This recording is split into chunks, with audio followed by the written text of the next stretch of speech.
CM Harish Rawat Dehradun में Gandhi park के बाहर 24 घंटे से धरने पर रहे। पूर्व सीएम हरीश रावत ने अंकिता भंडारी को न्याय दिलाने की मांग को लेकर गांधी पार्क के बाहर धरना दिया, जो 24 घंटे तक लगातार जारी रहा। पूर्व सीएम हरीश रावत ने कई संगठनों को भी अपने इस धरने में शामिल होने का आह्वान किया, जिसमें सीपीआई, सीपीएम और अन्य संगठनों से जुड़े लोग भी हरीश रावत के धरने में शामिल हुए। पूर्व सीएम ने कहा कि किसी पर अविश्वास का सवाल नहीं है, लेकिन उत्तराखंड के भविष्य को बचाना है तो अंकिता को न्याय दिलाना होगा। हरीश रावत ने यह भी कहा कि वीआईपी का नाम सामने आना चाहिए और वीआईपी की खोज होनी चाहिए। लेकिन सवाल यह उठता है कि जब पूर्व सीएम हरीश रावत को सब पर विश्वास है तो फिर धरना क्यों? वहीं हरीश रावत के इस धरने पर धामी सरकार के मंत्रियों ने निशाने पर लिया है और ये साफ कर दिया कि धामी सरकार अंकिता हत्याकांड में पूरी तरह से दोषियों को सख्त से सख्त सजा दिलाने में जुटी है।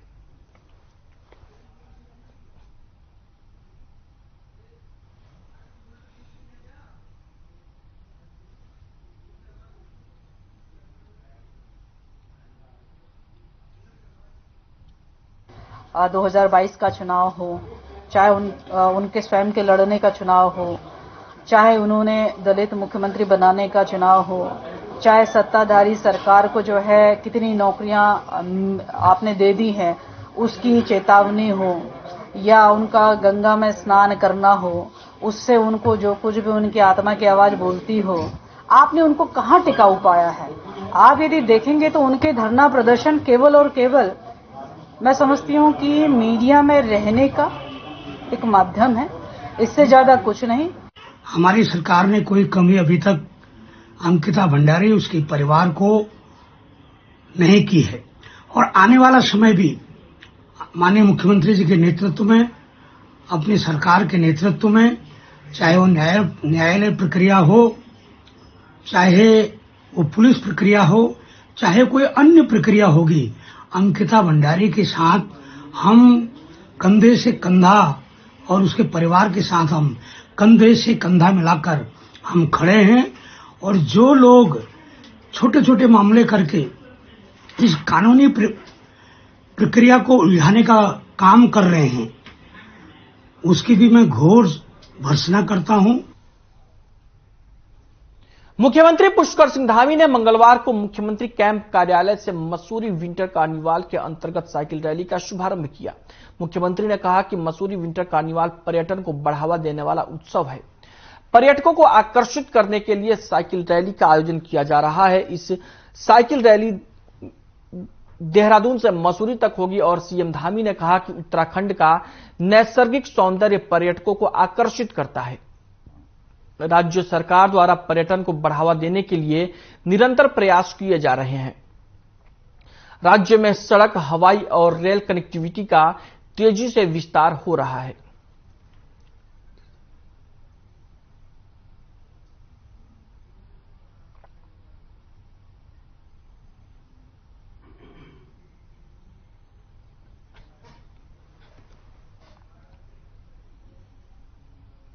अल्मोड़ा के आधे दर्जन से अधिक गांवों को जोड़ने वाली सड़क को बंद कर दिया गया है। अल्मोड़ा के लोअर माल रोड के पेयजल निगम कॉलोनी से लगे आधे दर्जन से अधिक गांवों को जोड़ने वाली सड़क को बंद कर दिया गया है। यह सड़क नगर निगम की ओर से बंद की गई है, जिसका आज स्थानीय लोगों ने विरोध किया और अधिरक्षण अभियंता कार्यालय का घेराव कर प्रदर्शन किया। ग्रामीणों की मांग है कि पिछले कई सालों से यह संपर्क मार्ग लोगों के लिए खुला हुआ है, लेकिन विभाग द्वारा एंगल लगाकर बंद किया जा रहा है।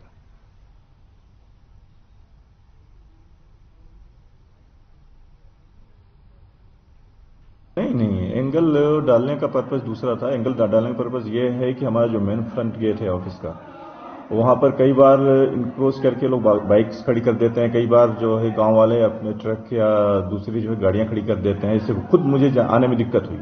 तो सिर्फ उतने पोर्शंस को जिससे कि हम जो है कम से कम अपने कैंपस के, अपने ऑफिस के अंदर जो है एंटर कर सकें, उस पोर्शन को प्रोटेक्ट करने के लिए पैदल आने जाने के लिए सिर्फ जगह रहे। लोग बाइक और गाड़ियां एकदम गेट के फ्रंट में जो है न खड़ी करें। जो हमारे अपनी खुद की जमीन है वो है, हम उनको सुविधाएं दे रहे हैं खड़ी करने के लिए। उसके बावजूद भी लोग हमारे फ्रंट गेट पे ही खड़ी कर देंगे। हम इधर के निवासी हैं। ये जल निगम के नीचे हम रहते हैं। इनका यहाँ पर एससी साहब का ऑफिस है और बड़े दुर्भाग्य की बात है कि सन 2016 में माननीय मुख्यमंत्री पूर्व हरीश राव जी ने इसकी स्वीकृति दी थी हमारी सड़क की, जल निगम गेट से लेकर के शिव मंदिर सरकार की आली तक, और आज तक वो कार्य तो नहीं हो पाया है। उन्होंने चारों तरफ बाउंड्री बंद करके हमारे जो पैमासी रास्ते थे, जो हमारे हक हुकूक थे, वो बंद कर दिए हैं। उस बात को लेकर के हमारे तमाम यहाँ के निवासी, हम जितने लोग हैं, अपने हक हुकूक को लेकर के, अपने रास्ता और सड़क को लेकर के यहाँ पर आंदोलन के रूप में आज हम एक दिवसीय हमारा आज यहाँ पर एक धरने के रूप में हम लोग यहाँ पर उपस्थित हैं। सीएम धामी ने प्रदेश के सभी अधिकारियों को जनता की परेशानियों का जल्द समाधान देने के निर्देश दिए हैं। सीएम के निर्देशों पर अब अधिकारी तेजी से काम करने में लगे हैं। इसी कड़ी में प्रदेश के सभी जिलाधिकारी समय समय पर जनता दरबार लगाकर लोगों की समस्याओं को सुनकर उनका समाधान देते हैं। आपको बता दें कि देहरादून के जिलाधिकारी डॉक्टर सोनिका ने कलेक्ट्रेट में जनसुनवाई की। इस जनसुनवाई में कुल 108 शिकायतें प्राप्त हुई। इन शिकायतों में अधिकतर शिकायतें जमीनी विवाद, अवैध कब्जे से संबंधित प्राप्त हुई। इसके अलावा मनरेगा, जॉब कार्ड का फर्जीवाड़ा, विद्युत पोल शिफ्टिंग, आपसी विवाद जैसी कई समस्याओं का समाधान दिया गया। जिलाधिकारी ने जनसुनवाई कर शिकायतों का जल्द समाधान देने के निर्देश दिए।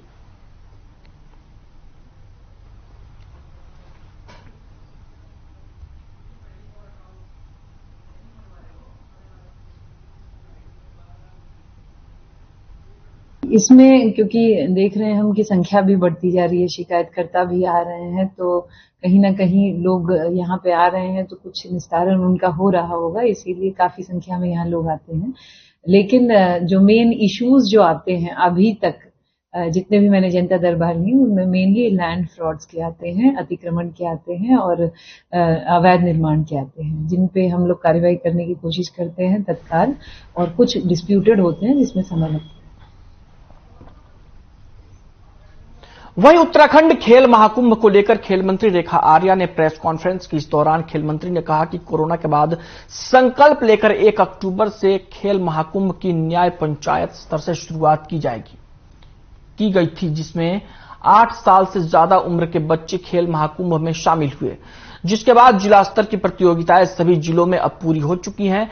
खेल महाकुंभ का आयोजन उत्तराखंड की 662 न्याय पंचायतों में हुआ था और अब खेल प्रतियोगिता राज्य स्तर पर होने वाली है।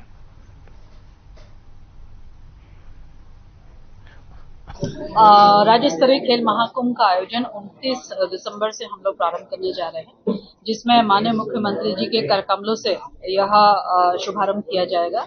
और इसमें लगभग 8000 बच्चे हमारे जो न्याय पंचायत से लेकर ब्लॉक से लेकर जिले स्तर को पार करते हुए आज राजकीय स्तर पर पहुंचे हैं, वो बच्चे इसमें प्रतिभाग करेंगे। और निश्चित रूप से यह संख्या जो मैं कहूंगी कि 2021 में 2,25,000 बालक बालिकाओं ने जो है पूरे न्याय पंचायत से लेकर राजकीय स्तर पर जो है टोटल संख्या खिलाड़ियों की उस समय इतनी थी। उत्तराखंड की राजधानी देहरादून स्मार्ट सिटी बनने की ओर बढ़ रही है। इसी के तहत देहरादून शहर में 90 ऐसे जंक्शन चिन्हित किए गए हैं जहां पर ट्रैफिक सिग्नल की जरूरत है और यहां पर अपलिंक और डाउनलिंक दोनों व्यवस्थाएं संचालित हैं। लेकिन चौराहों पर लगे हुए ट्रैफिक सिग्नल लाइट पूरी तरीके से शो पीस बनकर रह गए हैं।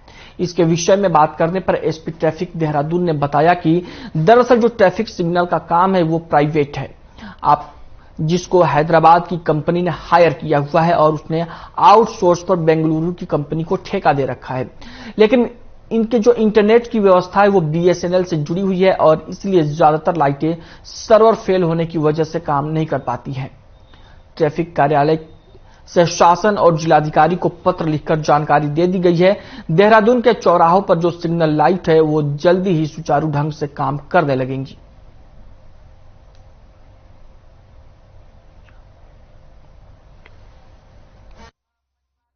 बेसिकली ये पॉइंट बहुत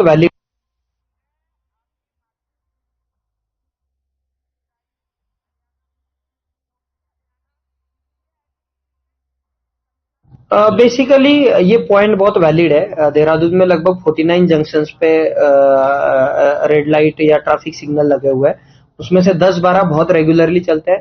कुछ रेड जंक्शंस हमने ब्लिंकर मोड पे रखे हैं, बट बहुत सारे जंक्शंस पे प्रॉब्लम होता है। जैसे सुबह मैं जब आज घूम रहा था तो नैनीज हो या ईसी रोड पे 1-2 बाईपास की तरफ बहुत सारे जंक्शन मुझे बंद भी दिखे।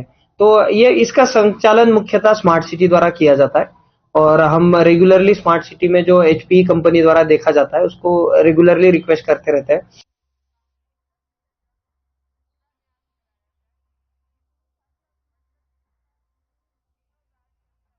जगदलपुरा तराई में रहने वाले आदिवासी बुक्सा समुदाय के आराध्य राजा जगत देव के मेले में पूर्व शिक्षा मंत्री विधायक अरविंद पांडे, पूर्व सांसद बलराज पासी समेत कई अतिथियों ने पूजा अर्चना की, जिसके बाद उन्होंने मेले का रिबन काटकर उद्घाटन किया।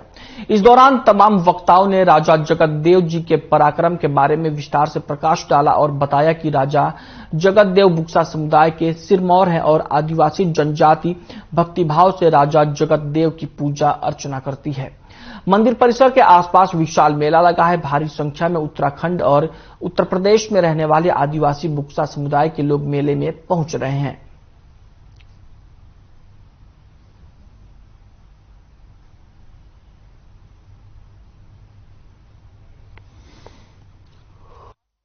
राजा जगतदेव सिंह जी के ये मूर्ति स्थापना का दिवस है और ऐसे महापुरुष जिन्होंने अपने देश, संस्कृति और धर्म को बचाने का काम किया, लाख यातनाओं को सहा, तो उनका इतिहास किसी न किसी माध्यम से नई पीढ़ी के सामने आना चाहिए, ताकि आज नई जो पीढ़ी है ये विभिन्न व्यसनों में व्यस्त है, जैसे नशा है मुख्य रूप से। तो नई पीढ़ी को राजा जगतदेव सिंह जी का इतिहास और उनके धर्म के प्रति किए हुआ त्याग बलिदान जब नई पीढ़ी के सामने आएगा तो निश्चित ही हमारे युवाओं को सीखने को, और जो बच्चे दिशाहीन हैं उनको सही दिशा में आने का मौका मिलेगा। इस नाते ऐसे महापुरुषों के सम्मान में कोई ना कोई आयोजन हमेशा होते रहने चाहिए ताकि सामाजिक बदलाव होता रहे। जिस दौरान आपका भारतवर्ष में मुगलों के आक्रमण हुआ करते थे और अपनी शक्ति के बल पर, अपनी ताकत के बल पर वो अवैधानिक रूप से या बलपूर्वक हिंदू लोगों का धर्मांतरण करा रहे थे, ऐसे वक्त में अपने धर्म और संस्कृति की रक्षा के लिए राजा जगतदेव जी लगभग 700 वर्षों पूर्व, 7 शताब्दियों पूर्व राजस्थान के जोधपुर से मध्य प्रदेश के धार जनपद होते हुए इस तराई में आकर बसे। तत्कालीन आपका जो उत्तर प्रदेश हुआ करता था, उस उत्तर प्रदेश की तराई में आकर यहाँ पर बसे। हल्द्वानी नैनीताल हाईकोर्ट की ओर से हल्द्वानी रेलवे की भूमि पर काबिज अतिक्रमणकारियों को 1 सप्ताह के भीतर हटाए जाने के आदेश देने के बाद प्रशासन ने रेलवे के अधिकारियों के साथ मिलकर एक हाई प्रोफाइल समीक्षा बैठक की। बैठक में कुमाऊं कमिश्नर, डीएम, एसएसपी और रेलवे के एजीआरएम समेत कई प्रशासनिक अधिकारी मौजूद रहे। बैठक में निर्णय लिया गया कि 28 दिसंबर से अतिक्रमण कार्यों की मुनादी कराने के साथ ही नोटिस दिया जाएगा और उसी दिन से पिलरबंदी भी की जाएगी। प्रशासन और रेलवे के 78 एकड़ भूमि पर 4300 से ज्यादा घरों को तोड़कर अतिक्रमण हटाना है, जिसमें हजारों लोग प्रभावित होंगे। लिहाजा अतिक्रमण हटाए जाने का पूरा मास्टर प्लान तैयार किया गया है।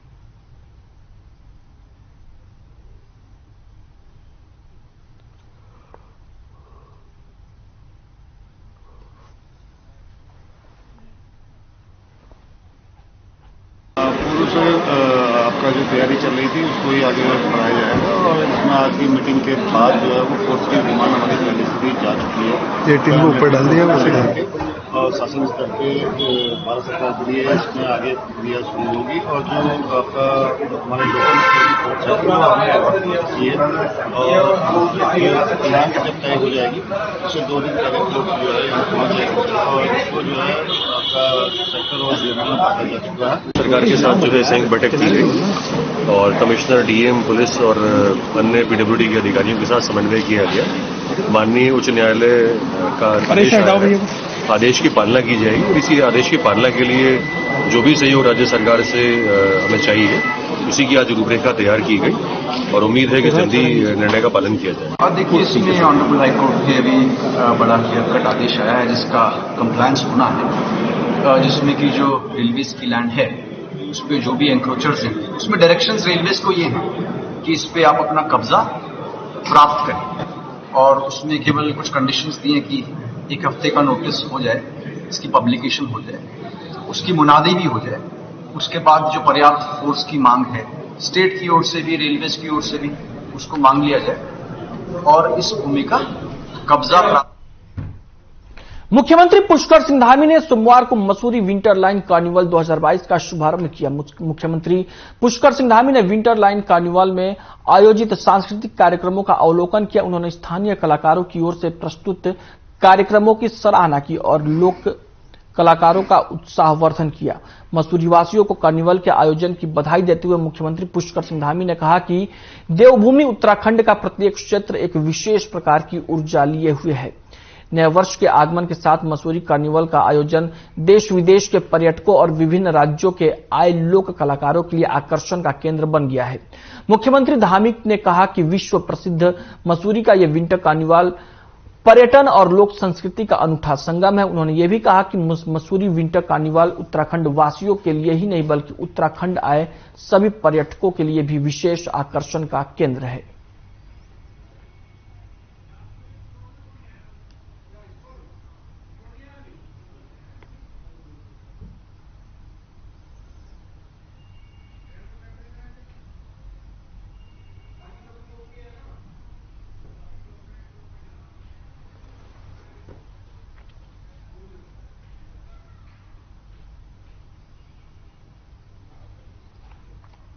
वहीं उत्तर भारत में भीषण ठंड पड़ने के कारण अलाव ही लोगों के लिए सहारा बना हुआ है।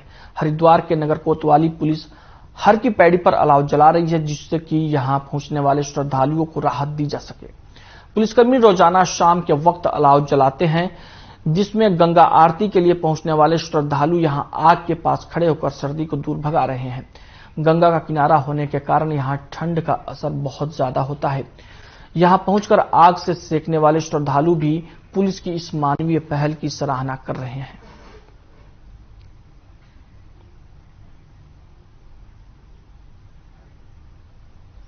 अरे बहुत अच्छा फायदा मिल रहा है, जो भी किया है बहुत सही किया है, भक्तों की दुआ मिलेगी और अच्छा काम कर दिया है। तो बहुत बढ़िया काम किया। 2 दिन से हम लोग आए हैं, इतनी ठंडी लग रही थी लेकिन आज बहुत सुकून लग रहा है। बहुत बढ़िया, धन्यवाद धन्यवाद। कुछ लोग इकट्ठा हो रहे हैं यहाँ पर हाथ सेकने के लिए? बहुत लोग इकट्ठा हो रहे हैं, सबको और मजा आ रहा है, अच्छा लग रहा है। देखिए, पिछले 2 दिन से काफी सर्दी पड़ रही है और ये गंगा घाट का किनारा है तो यहाँ ज्यादा लोग नहा के आते हैं या घाट के किनारे ठंडी ज्यादा लगती है, तो इसका आनंद उठाने के लिए कि लोग आके आते थे और माहौल उनके मौसम के अनुकूल हो रहे हैं, इसलिए इसको जलवाया गया है।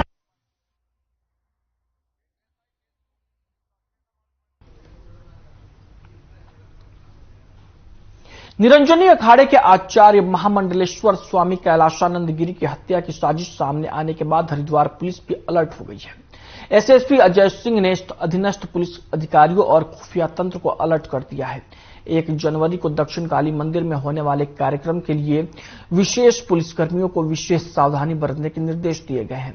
एसएसपी अजय सिंह का कहना है कि बड़े संत के खिलाफ ऐसी साजिश का प्रकरण सामने आना गंभीर प्रकरण है। पुलिस इस मामले में सतर्कता बरत रही है। आपको बता दें कि प्रयागराज पुलिस ने आचार्य महामंडलेश्वर कैलाशानंद गिरी की हत्या की साजिश के आरोप में एक संदिग्ध को गिरफ्तार किया है।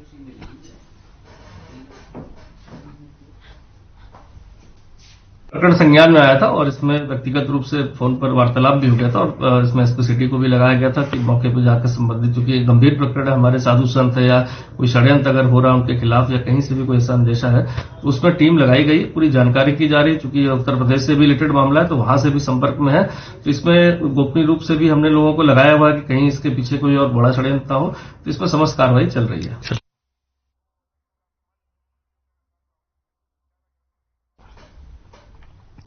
बढ़ती ठंड और गिरते तापमान ने जनजीवन को अस्त व्यस्त कर दिया है और सड़कों पर वाहन भी रेंग रेंग कर चल रहे हैं। आलम यह है कि लोग घरों में कैद होने को मजबूर हो गए हैं। जिला उधम सिंह नगर के जशपुर में शुरुआती कोहरे ने जनजीवन को जैसे थाम ही दिया है और बच्चों को भी स्कूल जाने में खासी दिक्कतों का सामना करना पड़ रहा है। वहीं लोगों का कहना है कि सरकार ने किसी भी प्रकार की तैयारी नहीं की है और अलाव मुहैया भी नहीं कराया गया है और राहगीरों को भी काफी परेशानियों का सामना करना पड़ रहा है। लोगों ने प्रशासन से अलाव मुहैया कराने की मांग की है।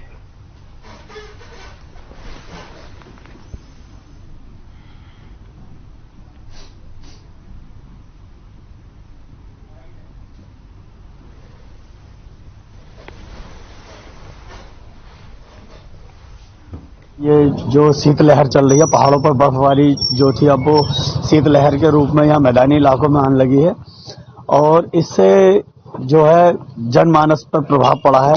जैसे आवागमन ज्यादा था वो आवागमन भी कम हुआ है और दुकानदारी पर भी इफेक्ट पड़ा है। अब यही है कि बच्चों इस टाइम तो बच्चों के अगर स्कूल प्रशासन अपनी तरफ से छुट्टियां कर दे तो सही है। ऐसी शीतलहर चल रही है कि ऐसा लग रहा है कि जैसे हम यहाँ पर हिल एरिया में ही है, बर्फ जैसा माहौल ऐसा हो रहा है। ठंड का प्रभाव काफी ज्यादा बढ़ चुका है। प्रशासन की तरफ से अभी कोई अलाव की व्यवस्था नहीं की गई है क्योंकि 2-4 दिन से लगातार ठंड बढ़ने मारी है और ये देखा जा रहा है कि लकड़ी मंडी भी बंद है पूरी और भी मार्केट सब बंद पड़ी है और जो कि वाहन है वो भी बहुत काफी धीरे धीरे चल रहा है क्योंकि ठंड के देखते हुए कोई भी घर से बाहर नहीं निकल पा रहा है। और ये देखते हुए प्रशासन से हमारा कहना है कि जो छुट्टियां है छोटे बच्चों की छुट्टियां कर दी जाए क्योंकि ठंड की बहुत मार पड़ रही है। आपको पता ही है यहाँ ठंड बढ़ रही है, आज दिन ठंड बढ़ने में ही है। यहाँ प्रशासन द्वारा अलाव की कोई व्यवस्था नहीं की जा रही। राहगीर लोग आ रहे हैं दूर से, सुबह सुबह बच्चे भी स्कूल से जा रहे हैं। विजिबिलिटी बड़ी शून्य चल रही है जसपुर में भी और यहाँ अलाव की कोई व्यवस्था नहीं की गई तो जिससे लोगों को अपना अपना अलाव खुद जलाना पड़ रहा है। तो मेरी प्रशासन से यही मांग है कि आप जो है हर चौराहों पर, मुख्य बाजार में, मुख्य मार्गों पर अलाव की व्यवस्था करें जिससे राहगीरों को भी परेशानी ना हो। सुभाष चौक पर भी मैं देख रहा हूँ कि लोग अलाव अपने अपने जला रहे हैं।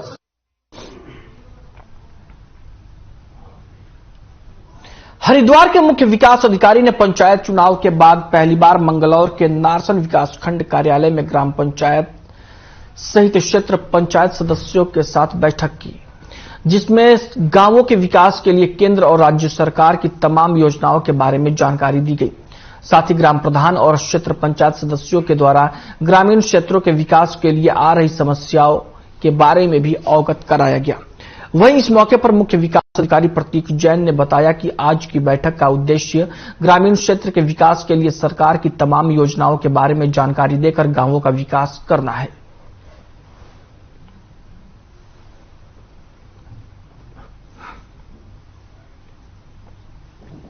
ब्लॉक में हमने यहाँ पे बीडीसी की बैठक करी है। काफी अच्छी मात्रा में यहाँ पे सभी मेंबर्स उपस्थित हुए। सभी विभागों के अधिकारीगण भी यहाँ पे उपस्थित थे। तो जैसा कि आमतौर पर बीडीसी की बैठक में होता है, सभी डिपार्टमेंट्स अपने अपने विभागों से संबंधित जो भी स्कीम्स होती हैं, जो भी योजनाएं होती हैं, जो भी प्रोजेक्ट्स गतिमान होते हैं, वो सभी क्षेत्रवासियों को बताते हैं ताकि बीडीसी के मेंबर्स के माध्यम से आम जनता के पास भी, हमारे सारे ग्रामीण क्षेत्र में जो भी लोग हैं उन तक भी वो सारी स्कीम्स, उन प्रोजेक्ट्स के बारे में इंफॉर्मेशन पहुंचे और जो भी लाभकारी योजना है उससे जो हमारे सभी नागरिक हैं उसका लाभ ले सकें।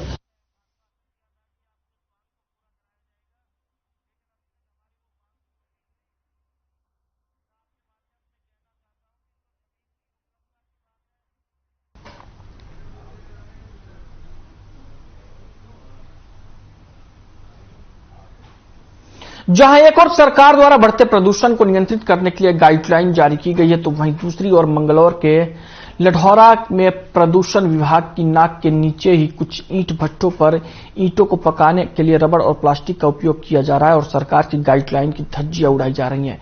इन चिमनियों से निकलने वाला जहरीला धुआं स्थानीय लोगों के लिए बीमारियों को दावत दे रहा है। ईंट भट्टे स्वामी दिन ही नहीं बल्कि इसी तरीके की प्लास्टिक और रबर जलाकर लोगों के स्वास्थ्य के साथ खिलवाड़ कर रहे हैं। रोजाना ईंट भट्ठों से निकलने वाला धुआं हवा में जहर घोलने का काम कर रहा है। वहीं ज्वाइंट मजिस्ट्रेट अभिनव शाह ने बताया कि प्रदूषण फैलाने वाले ईंट भट्टे की सूचना मिली है, जिन पर कार्रवाई की जाएगी।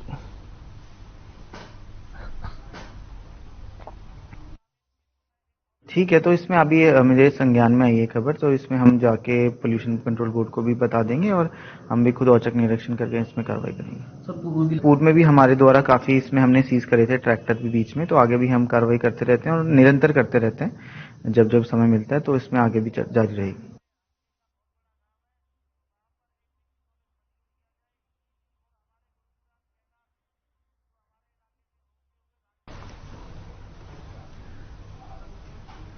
खबर उत्तराखंड में फिलहाल के लिए इतना ही। मुझे दीजिए इजाजत, नमस्कार।